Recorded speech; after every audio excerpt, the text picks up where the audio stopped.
Okay. Hello, everyone. Welcome to the Nigerian Center Home Ownership Workshop. My name is Benga. I'm the founder and CEO of the Nigerian Center. I want to start by giving a few housekeeping announcements before we bring our speaker on. First and foremost, I want to let you know that this meeting is being recorded. If you object to it, you may disconnect at this time. I also want to welcome you and let you know that we are going to be taking questions at some point in this presentation. But before we proceed to bring on our speaker for today, Mr. Eze Okwodu, real estate expert.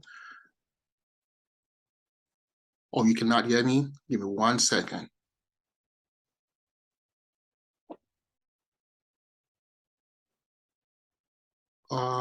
Let's try it this way. Hello, everyone. Can you hear me okay now, or still the same?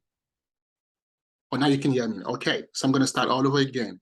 Welcome, everyone, to the Nigerian Center Home Ownership Workshop. Today's speaker is Eze Okwodu. He is a real estate expert based in the DMV area, and he's going to be speaking to us about opportunities for moving from renting to owning your home, your primary residence. Before we begin, I want to echo a few housekeeping announcements. I want to let you know that this meeting is being recorded, and if you object to being recorded, you can disconnect at this time. I want to welcome you for joining us online and spending this time with us today. Before we bring on our speaker, I want to give an overview about the Nigerian Center, tell you why we exist, also talk about our upcoming programs and opportunities to get involved. I also will have the opportunity to introduce our sponsor for this event, who has made this event possible today. So as I mentioned earlier, I'm the founder and CEO of the Nigerian Center. The Nigerian Center is an immigrant and cultural community center based in Washington, D.C., but we serve clients from across the country. We are a new organization, and we are the very first Nigerian immigrant center in any part of the United States of America. The mission of the organization is to foster financial inclusion and also increase opportunities for connection to the Nigerian culture in America. We have identified a number of asset building opportunities for our programs. The first area is immigration. We know that immigration is critical towards the journey of financial inclusion and freedom in America. So that's because of that, every single month, we hold immigration Know Your Right workshops from industry experts. We also provide immigration services at the center, and we are serving clients nationwide. We also started to provide access to capital and financial education classes. You can now get startup capital, credit building loan from $500 to $250,000 at the Nigerian Center. This is important because we know entrepreneurship for us in our community oftentimes is not an aspiration. It is not nice to have. It is not a luxury. It's a survival strategy. But because of barriers, oftentimes people are unable to participate in that process of entrepreneurship in America, largely access to capital and even understanding the business terrain. So we've been partnering with thought leaders, existing business owners, and financial institutions to provide financial education classes as well as access to capital. The next program that I want to highlight that we are having today is our home ownership workshop. Home ownership, we know, is the cornerstone, is the foundation for wealth building, not just in America, in any part of the world. Statistics tell us that those who do not own their primary residence, it is a lot harder to accomplish financial freedom. And oftentimes as immigrants, when we come to the United States of America, we may have the same resources to own our home, but due to barriers of navigating the mortgage system, the homeownership terrain, oftentimes folks continue to stay renting their home when they have the resources to own one. And also the challenges and the gaps and the cultural nuances of dealing with the strategic or partners or partners involved in the home ownership process, it's oftentimes a challenge. So we thought it's important to be culturally sensitive to the process of folks owning their new home. And we've been bringing experts from within the community to speak to us in a language we best understand and to help us navigate the process. We do have an accomplished experts today that will be helping us with that. Our Nigerian Center also offers language classes, Hausa, Igbo, and Yoruba. If you go to our website, you can learn more about our language classes. I want to quickly speak our upcoming workshops that you should be aware of. On the next month, we're going to have our immigration workshop on the 28th, featuring Mervyn Garrett. Mervyn Garrett is our new immigration attorney at the Nigerian Center. Is going to be speaking about domestic violence and the intersection of that and immigration. What you should do, should you be a victim of the domestic violence, regardless of immigration status. That particular program will be a combination with a virtual immigration clinic. You can also come to get any questions you may have regarding immigration answered. We might be able to take cases as well, intakes as well on that particular program.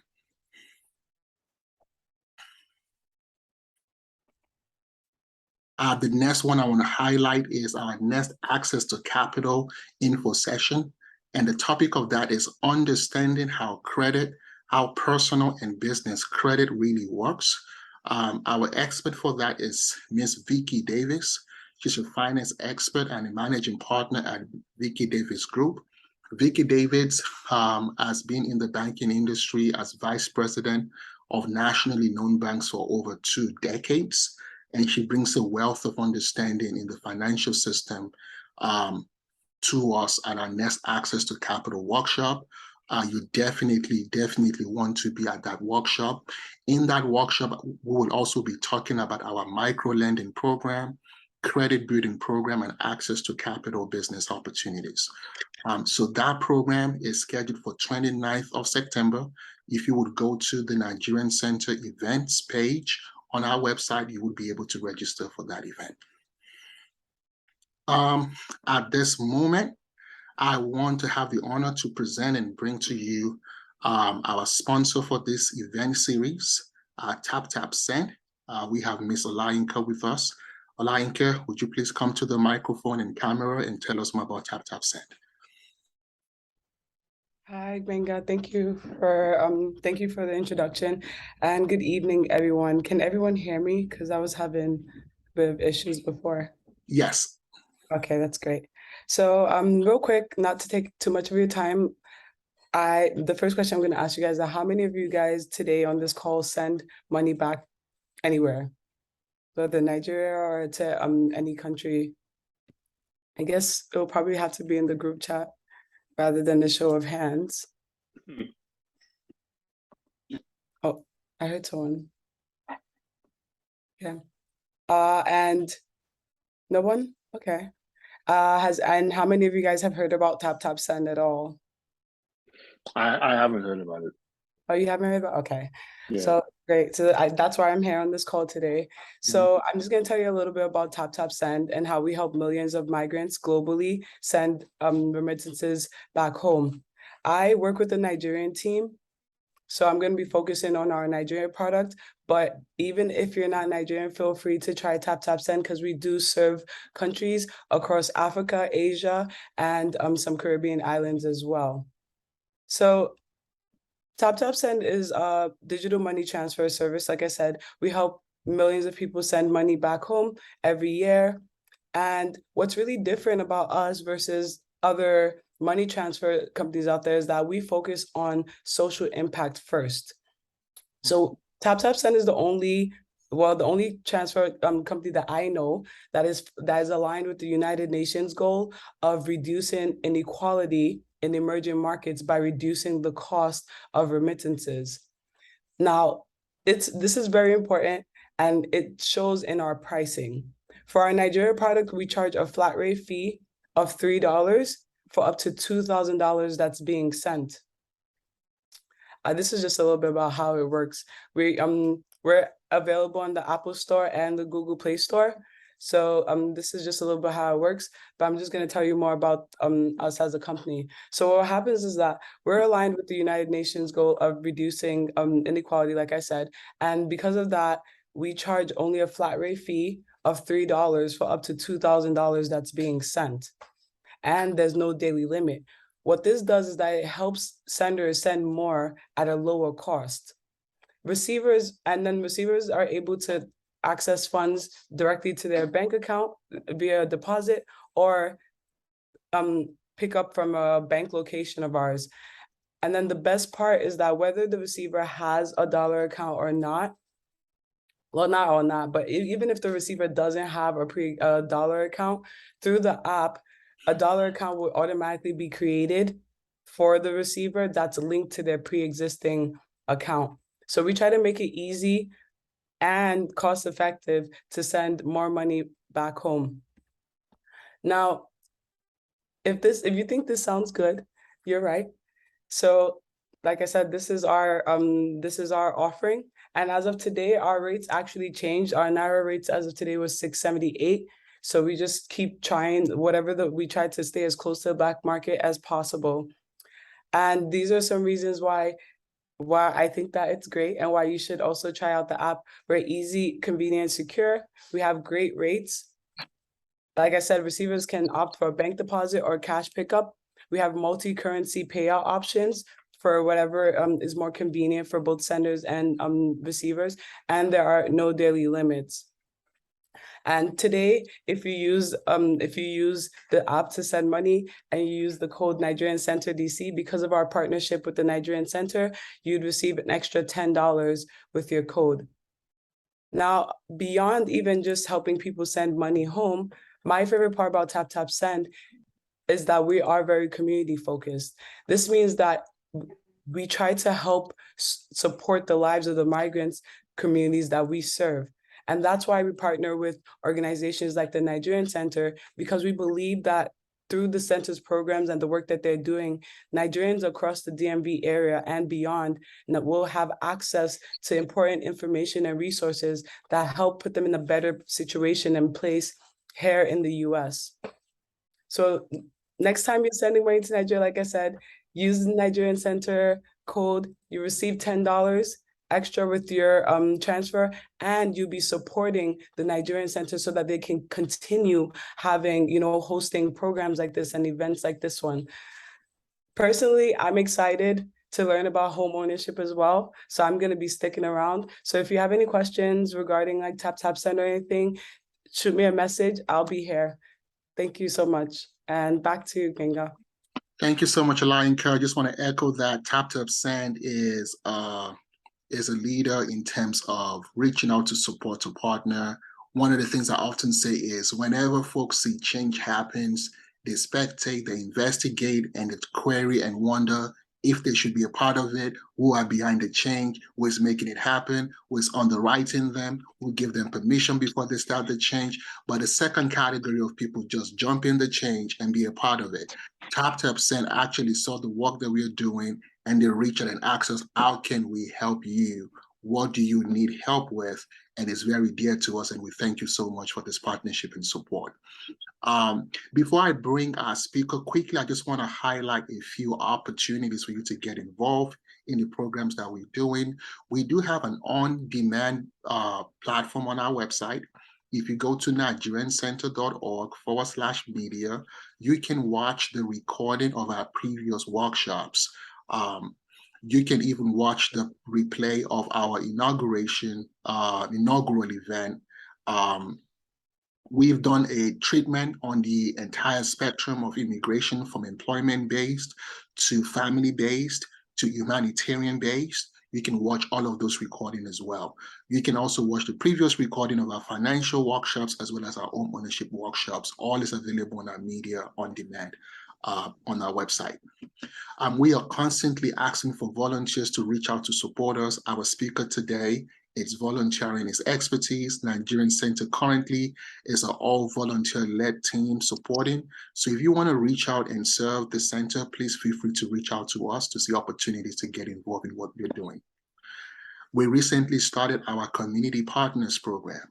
Community partners are members of the community from faith-based, from business, from media.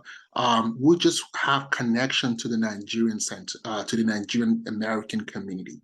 At this meeting is more of a listening session. You tell us what the pain points of your communities are, and you give us ideas on how to pivot and structure a program in a way it directly serves the community's pain point.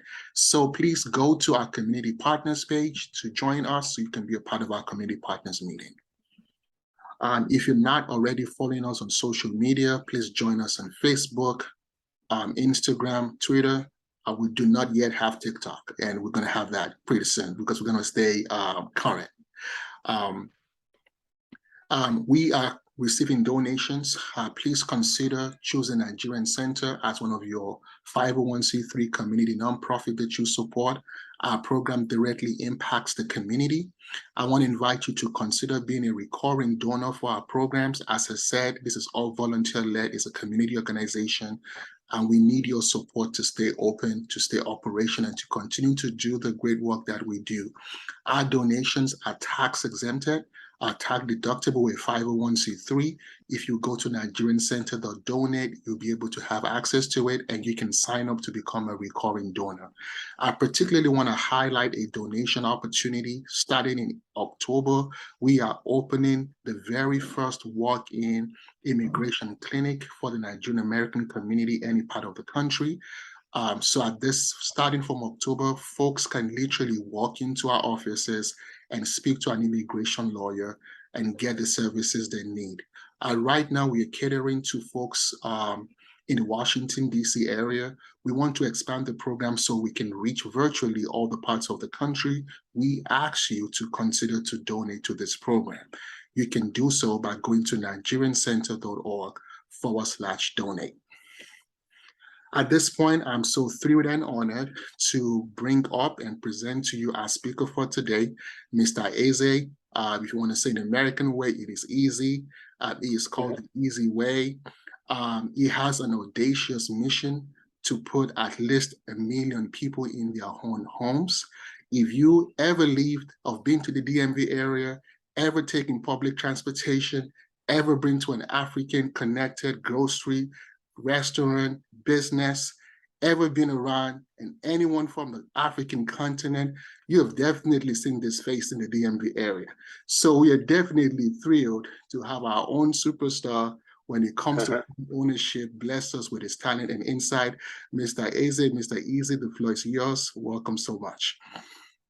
Hey, first of all, I want to thank Mr. Gbenga for having me here. I really, really appreciate it. What's so interesting, I was just telling him today, I had this vision like a month or two ago. My vision was to try and connect with the new Nigerians who are arriving every day, to try and plant the seed of home ownerships in their mind before they go out and they, start renting or buying vehicles, just to plant that seed, to make it known to them that it's possible. Because of the nature of my job, I spend a lot of time in the community talking to lots of Africans. And what I found out is, like, a lot of people think it's like Nigeria, that you have to buy the house in cash, so my job is to try and educate them about their credits, to educate them about getting a loan, to teach them that there are different programs that's available in DC, Maryland, that would assist you with purchasing a home. So that's why I'm here today. And I plan on trying to do something like this every month, if we can, every month or every week, whatever it takes. Whatever it takes, I'm willing to volunteer my time to try and educate my Nigerian brothers, my African brothers and sisters, African Americans, everybody, to educate them about home ownership in the United States. Me personally, I've been involved in real estate for about 19 years. I started in my 20s. I started as an investor, and I transitioned into a real estate agent. But I was an investor for 17 years. I'm still an investor, but I spend more of my time now educating people and helping them purchase and sell their homes. Anybody have any questions they want to ask me about real estate? Any fears you have or anything you'd like to ask me? Mr. Eze, what is the number one reason why people should stop renting and start owning? The number one reason why you should stop renting and to start owning is because that money you're spending every month that you're giving your landlord, this is how I explain to people. No matter what you do, whether you rent a house or you buy a house, you're paying mortgage. So if you're renting, you're paying mortgage, but you're just paying your landlord's mortgage.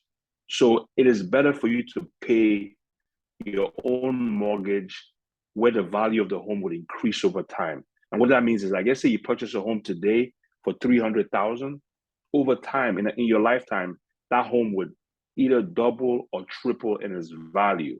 So it makes more sense for you to purchase your own home so that the value would increase, so that you could either sell it to make some money from it, you could refinance to get money out of that home that you could use to buy another home, or you could use it to buy a home in Nigeria if that's your plan, or you could use it to buy a vehicle. You could use it to do whatever you want. But purchasing that home is very, very important for your financial growth, period. Do I need 700 in credit score and 20% savings to buy my first home? To buy your first home, you need a minimum of a 620 credit score. For FHA loan, you need a 580 credit score. You don't need $1 million. You need some money. You definitely need money to make the purchase. But with an FHA loan, all you have to do is put down 3.5% of whatever the home is worth. So let's say the home is worth $300,000. All you need as a down payment for your house is $10,500. There are different programs that can assist you with your down payments. DC has a program. If you live in DC, there's a program called the HPAP program. That program provides you with up to $200,000 towards buying your home that you don't have to pay back. If you live in Maryland, there's a program called the MMP program. That's a Maryland mortgage program. It's a down payment assistance program. They could assist you with your down payment. I'm not saying that you don't need any money to purchase a home. You need some of your own money, but there are programs that can assist you with this. But one thing you have to have a decent credit score, and you have to have been working consistently for 2 years. Because before the bank loans you any money, they're going to check to see your credit score is right. They're going to check to see that how much you're making every month. Then they're also going to check to see how much you spend every month. And this is how they decide how much they're going to loan you towards buying a home. But for your down payment or for cash, you can get help from a program, but you also need some money from your pocket. Do I need to be a citizen or a green card to buy my home? Anybody could buy a home in the United States. I've helped people who live in Nigeria buy homes in the United States. It's just, if you live in Nigeria and you try to buy a home in the United States, your down payment will be higher. If you live in the United States and you're a citizen, or you have a green card, or you have a work permit, all you have to do is put 3.5% down. But if you live overseas, there's something called a foreign national loan, where you put 30% down. Or if you have a tax ID, you put 30% down towards purchasing a home. Question here says, I own a home in North Carolina. I want to buy my home in DMV.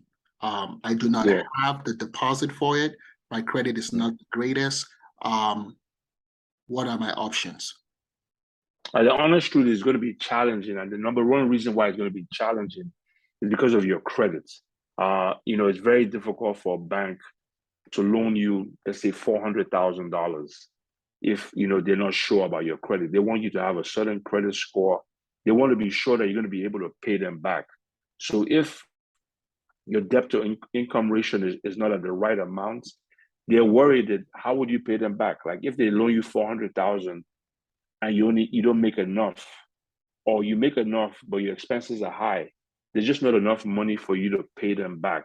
So that's going to be very challenging. So in a situation like that, what I advise is you either, try and get another job that will increase your income, or try and make a purchase with a family member or your spouse that will help.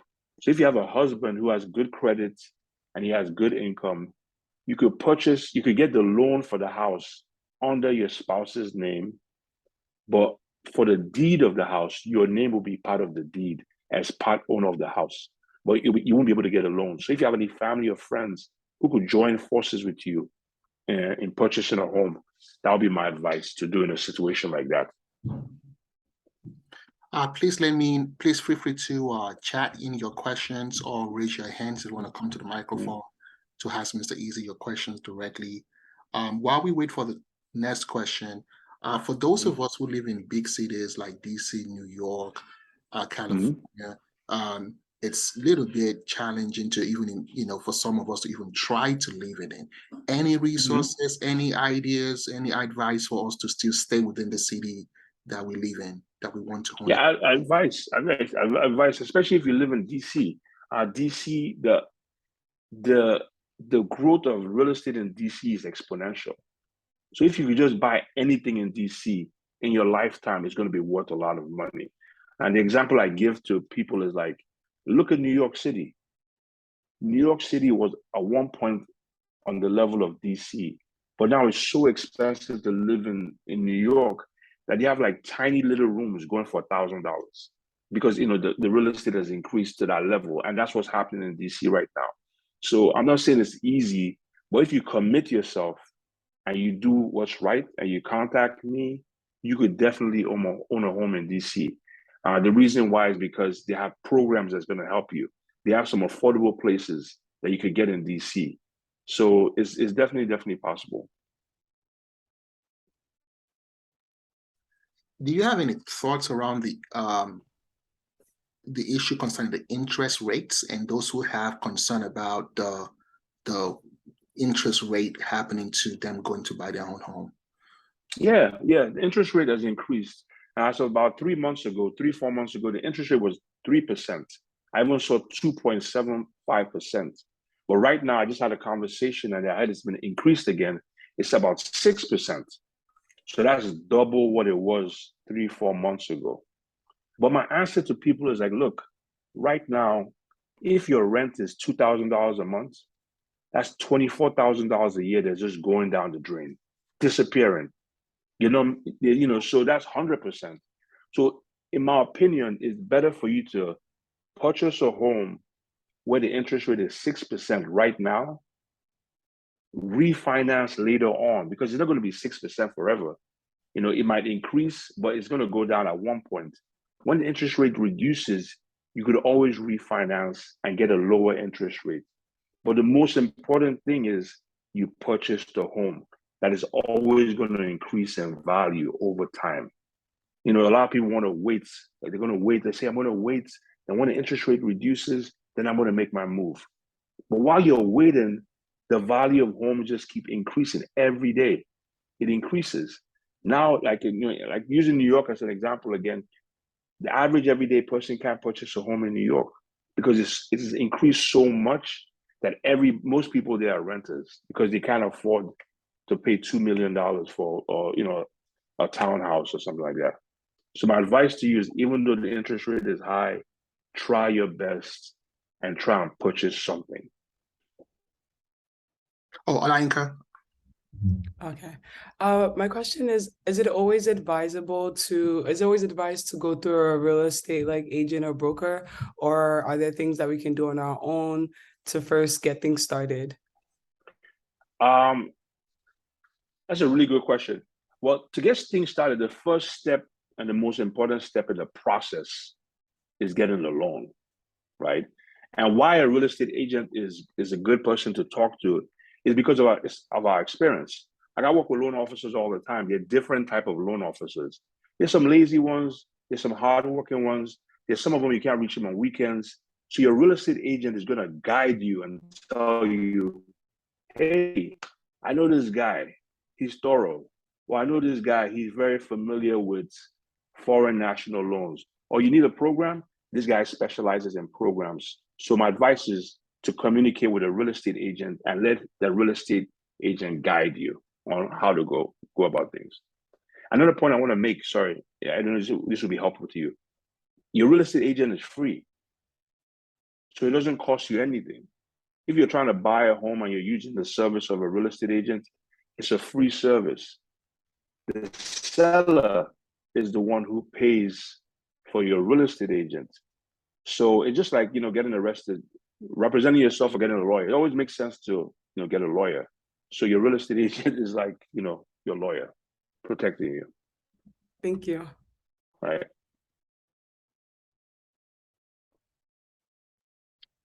Anybody have any? Okay, sorry. Any questions? Yeah, I was hoping somebody had some questions. Mr. Eze, can we speak about credit and any specific strategies around those dealing with not too good credit, how to get in a position where they can start their own buying process?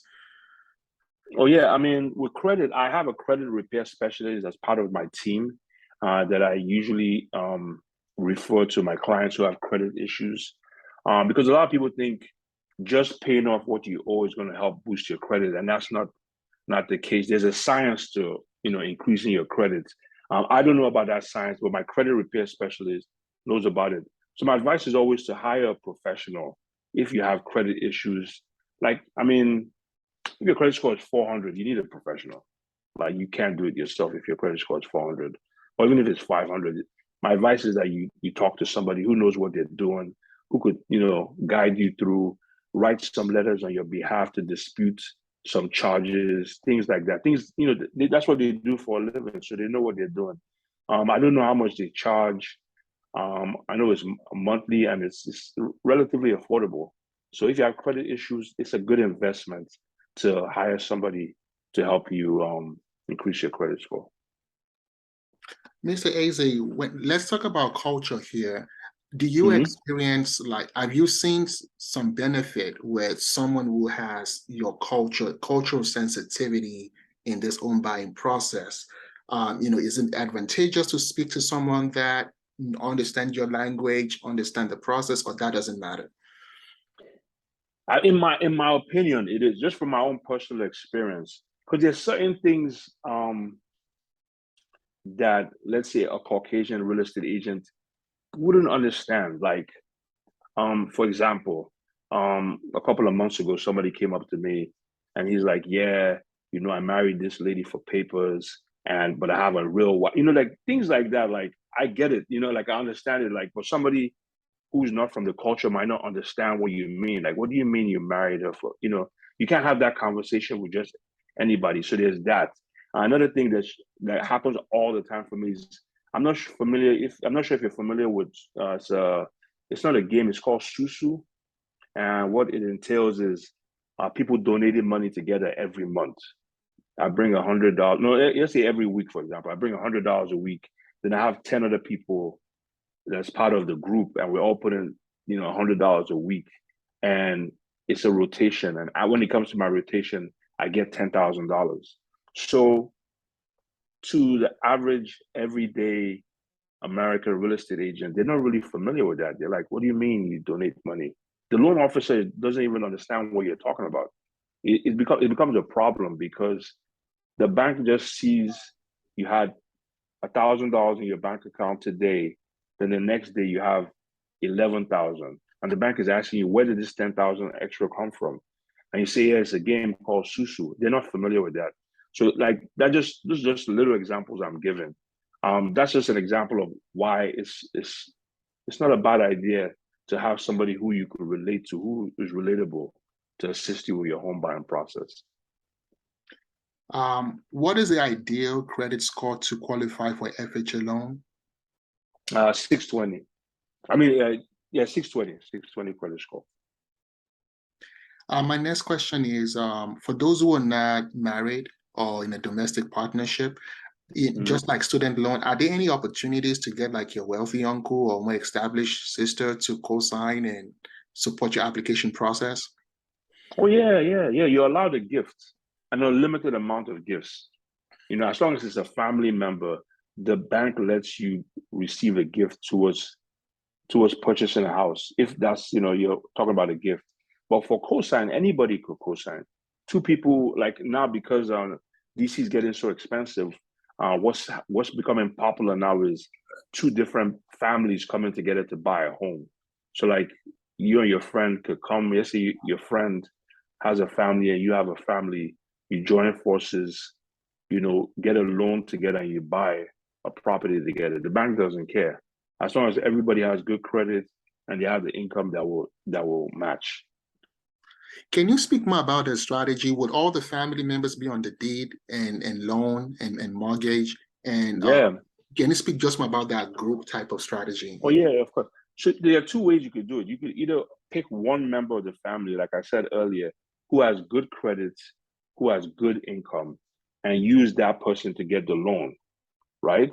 And when you get the loan is under that one person's name. But on the deed of the home, the deed is just like, like the birth certificate of the home. On the deed of the home, it'll have everybody's name. So it have the four members of the family who came together. But on the loan itself will just be the one person who has the good credit and who has a good income. So that's one way to do it. Another way to do it is where everybody adds their credit score and their income. Because what happens, like the more people who come together with their income, the larger the loan the bank will give you. So if one guy makes 50,000, the other guy makes 50,000, the other guy makes 50, the other makes 50, it'll be $200,000 a year household income. So the bank will loan you like $1 million if there's $200,000 income. But if it's only $50,000 income, the bank only loan you like, let's say 300 or 400,000. I'm just throwing out these numbers here. But so there are two ways you could do it. You could either do it with four people joining together to buy the house, or you just have one person on the loan. I hope I explained it properly. Absolutely. Can you put all of that? Real quick, can you put all of those people on an LLC? That's a more complicated question, but yeah, I'm sure you can.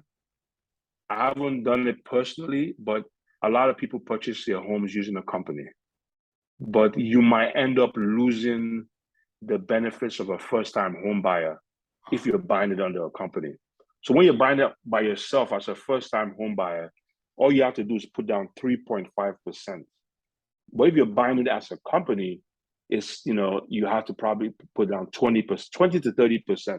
I'm not sure about the exact figures, but 20 to 30% because you lose that opportunity of getting the first-time home buyer benefit. I see. Alanka. Okay. My question was regarding like families coming together to buy homes, right? So in the situation whereby everybody brings their credit score and their income, does the bank does it consider everybody's individual debt to income ratio, or is it now just a collective? Yeah. Okay. No, they consider everybody's debt to income ratio, and they always go with the lowest credit score. So if there's one person with an 800 credit score and there's another person with a 620 credit score, they always go with the lowest one as opposed to the highest.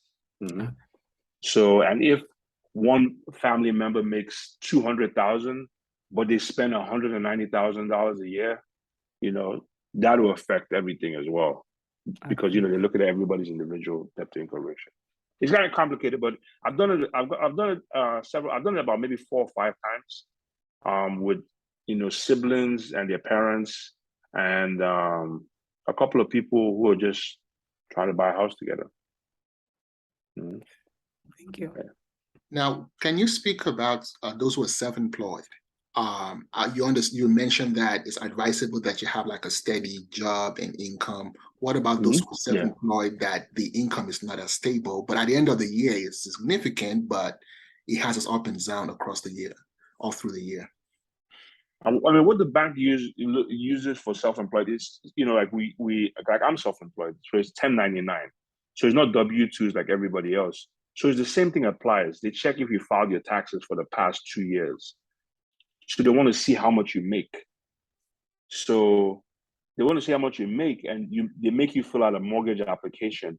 And your mortgage application lets them know how much you spend, like how much your car note is every month, if you have child support, alimony, student loans. So they use that to see exactly how much you're spending every month. They now calculate how much you make. So if you have, if you're making enough and, you're showing them that, yeah, after you pay your bills and your income, there's enough money, they'll loan you money based on that. But what happens with a lot of self-employed people is they do a lot, we put in a lot of deductions. I spend this on gas, I spend this on clothes, I spend this on this. So it ends up showing that we didn't make as much as we make.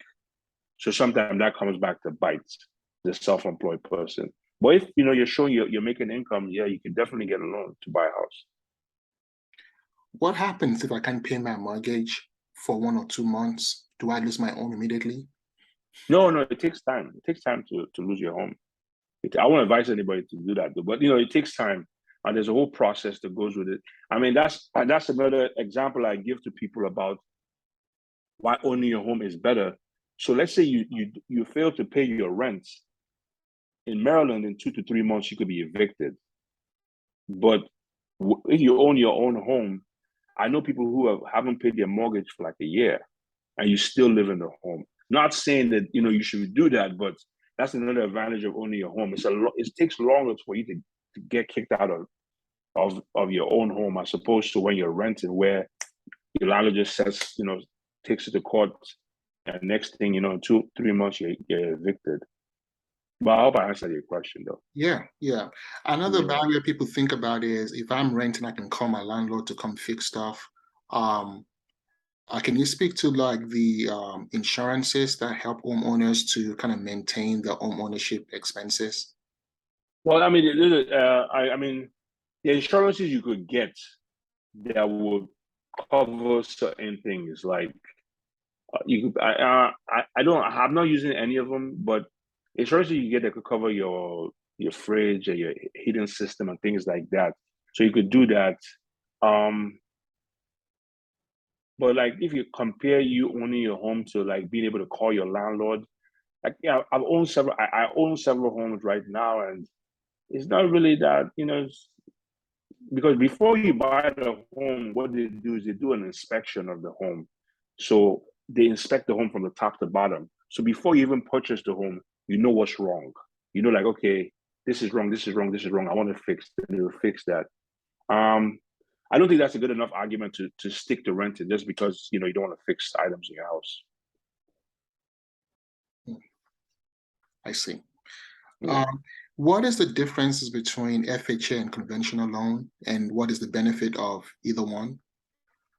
FHA loan is the loan that most people use, and the number one advantage of the FHA is your down payment. It's only 3.5%. So for a $300,000 home, you put $10,500. So that's a huge advantage. FHA is a federally backed loan as well, so they protect you. But the disadvantage of FHA loans is that a lot of sellers kind of shy away from it.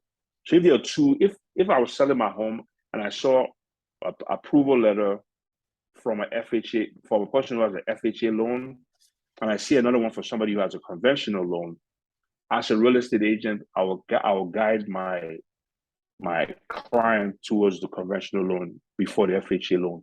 And because the FHA loan, they're very strict about certain things. They want everything to be fixed. The disadvantage of the conventional loan is it's 5% down. So for that same $300,000 home, you have to put $15,000 as a down payment. There's 10,000, 10,000 and 15,000. That's a $5,000 difference. So it has its pluses and minuses. But I think FHA has more pluses because it gives everybody a chance to purchase a home because you don't use as much money, and it also protects you as well. How do I get rid of my PMI, private mortgage insurance? PMI, for those who don't know, I can't remember what the acronym means, but PMI is like it's like 20% of what your mortgage. Basically, if you put 20% down as a down payment for a house, it reduces your mortgage. So what that means is like you don't have to pay the PMI. So for a $300,000 house, in order to not pay that PMI, it's an insurance, you have to put down $60,000. I mean, if you have it, it's cool. But if you don't have it, it's you just have to just pay your mortgage. So let's say your mortgage would normally be $1,500. If you put PMI, your mortgage would be $1,200 a month. So that's. And when making an offer for a home, any recommendations? Some people try to outbid and make significant, and some people just put 1,000 down.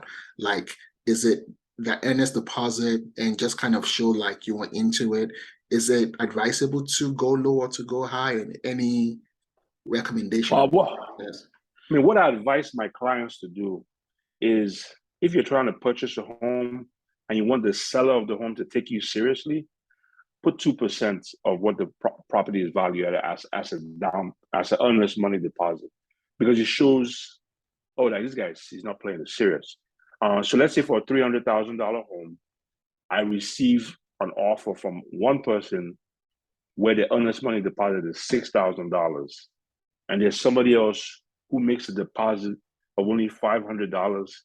It's difficult for me to take the $500 person seriously, because they could walk away at any time from the deal. They just don't have enough skin in the game, So my advice is to try and put 2% down, make an aggressive offer. That's my advice, Excellent. Well, any final thoughts, questions from the audience? If not, Mr. Eze, I just wanted to leave us with, general final thoughts, advice, and specifically, I want us to speak to the mentality piece, like, what is the new way perspective we should have about this home ownership thing? Yeah, my advice is that it seems challenging, especially if you just arrived. It seems challenging, it seems difficult, it seems unattainable, but it is not. There's always a way. The government wants you to own a home. They made things easier for you to purchase a home. Just save as much money as you can. And the mistake I made when I first arrived, I arrived here in 1996, is I didn't take credit seriously. In my mind, I was just like, yeah, I'm going back to Nigeria, so I don't care. So I was just making mistakes like that. And the credit card companies, they're just constantly giving you credit cards, offering you different things for credit card. But be very careful about your credit. Your credit is actually, in some cases, more valuable than money. So that credit score is so important. Have one credit card, use it, paid off. Use it, paid off. Use it, paid off. So it can increase your credit score. I also meet a lot of people who just arrive. They want to keep things the way it was in Nigeria. Or if I can't afford it, I'm not buying it. I'm doing everything cash. I respect that, but try and use your credit card to build credit. And just know homeownership is achievable. It's something that you should try. You should try your best to do. I have so many stories I could tell you. I just recently helped a client of mine. She purchased a home for about $78,000, and I helped her sell that same exact home. She purchased this home like maybe year 2000. I helped her sell that same exact home for $790,000. So that's like 100 times, whatever she paid. And it wasn't like she's a business person, like she was calculating. She's just a regular lady, and she lived in the same house. It's not like she was just living in the same house. Her mortgage was really low, and she wanted to downsize because her family is reduced. And she was able to make all that money just because of one purchase.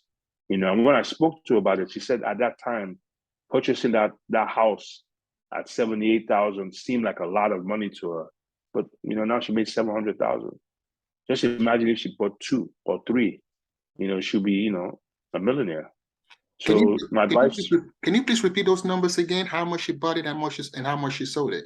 She bought it for about $78,000 in the year 2000, and she sold it. I just sold it for her for about 70. I can't remember exactly, but I knew it was like 780 or 790,000, because I remember calculating like it's 10 times what she paid for. But the part that's interesting that you should pay attention to is she was just living in the house. It wasn't like she was doing one kind of business. She was just living in the house and just paying the mortgage every month. But the value of the home increased exponentially. It just increased. So without even trying, she made $600,000. You know, then she bought a smaller condo, which I helped her buy a smaller condo because she's older now, so she just wanted to downsize. But that's just one of many examples I could give. Some people are able to send their kids through college because they bought a house. The house increased in value. They needed money to take their kid to college. They refinanced, take the money out of the house, help pay for the kids' tuition, still live in the house. So it's almost like your house is your bank account. You live there and you're also making money from it as well. And for the more industrious person, you could actually buy a home, buy another home, rent it out, have other people paying your mortgage for you, and the value increases. So in time, you just have somebody else pay your mortgage for you, and you leave a legacy for your family just off a home. And it's not difficult to do. You just have the same way you're paying rent right now, you just have somebody pay your rent for you. And you just, once they pay you, you just pay the bank. So Wow. if you have any questions, this is something I've been doing for close to 2 decades. It's something I'm passionate about. 99.9% of my clients are from, our community. I've helped a lot of people in our community. Just this year alone, as of yesterday, I've helped 90 people just this year purchase homes. So this is something like I really, really love to do. And I want to educate you. If you just ask me questions, just anything, reach out to me. Contact Benga. I'm on social media. I'm on everything: Instagram, Facebook, YouTube, all over the place. Just, let's do this. And can you please share your contact information, your info? My personal number. This is my personal number. You can reach me anytime. 301-559-2872. That's my cell phone number.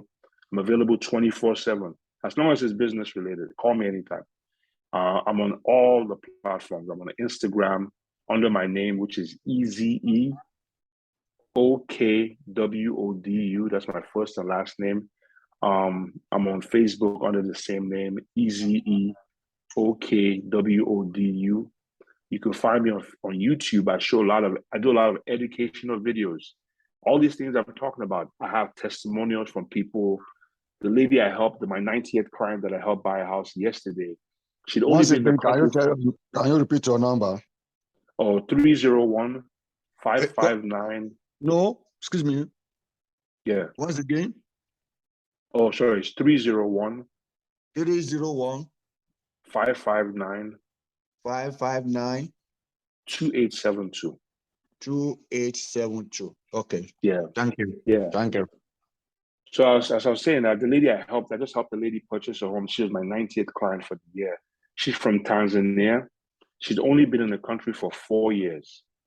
And the reason why I'm using this as an example is that she's only been here for 4 years. She was able to buy a home in Silver Spring for $400,000. So if she could do it, you could do it too. There's always a way. Just contact me, check me out on social media, check out my videos on YouTube. I make videos on social media as well: Instagram, Facebook, TikTok. I'm on LinkedIn. I'm everywhere. Excellent. Yeah. Thank you so much, Eze. Thank you so much for the wealth of information and strategies for us. So for folks who want to contact him, please absolutely feel free to do so. We ask also that you reach out to the Nigerian Center. We have an intake process so we can account for the numbers of folks we're able to serve through this platform. Please reach out to us. We'll be able to do a referral to you, to Mr. Eze, or if you choose to work with any other client, any other provider. If you want him specifically to give you advice, whether you work with him or not, or just guide you to the process, he's giving you his number. You can also follow up with us at Nigerian Center to put you in contact as well. I want to do a quick recap of opportunities for the center. Coming next week, Wednesday, the 28th, we have our immigration workshop. Domestic violence and immigration is the topic. Our own attorney, Mervyn Garrett, would be our speaker. Please join us. We're doing an access to capital. You've understand Eze talk about the importance of credit. So our topic for next week is understanding how personal and business credit works. We also have a credit building program. We have a credit building loan. If you are credit invincible, you don't have credit, we are able to give you credit. If you are still within your immigration status, regardless of status you have, reach out to the Nigerian Center, would help you establish your credit. And if you need capital to build your business, please reach out to us as well. Tap Send is our sponsor for today. If you will use the promo code Nigerian Center DC, you would get $10 for your free money that you would send. And we highly recommend this platform above others. Our videos are available on demand. This video will be available in the next 24 to 48 hours on our media page. And you can also watch the recording of our few previous workshops as well. Volunteering opportunities, please reach out to us to see how you can serve at the center.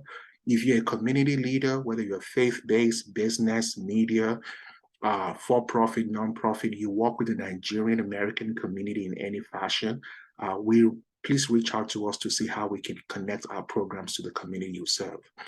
Join us on social media if you've not done so. Please consider to donate to us at nigeriancenter.org/donate. Starting October 1, we are opening our immigration clinic in Washington, D.C. Folks are able to walk into the countries of any part of the country. With your support, we can expand our virtual offering and we can serve folks across the country. Please go to nigeriancenter.org/donate. Donations makes this program possible, and we ask that you support and partner with us as well. I want to thank every single one of you for spending the time with us. Hope to catch you next week for our upcoming programs. Thank you so much, and bye for now. Thank you.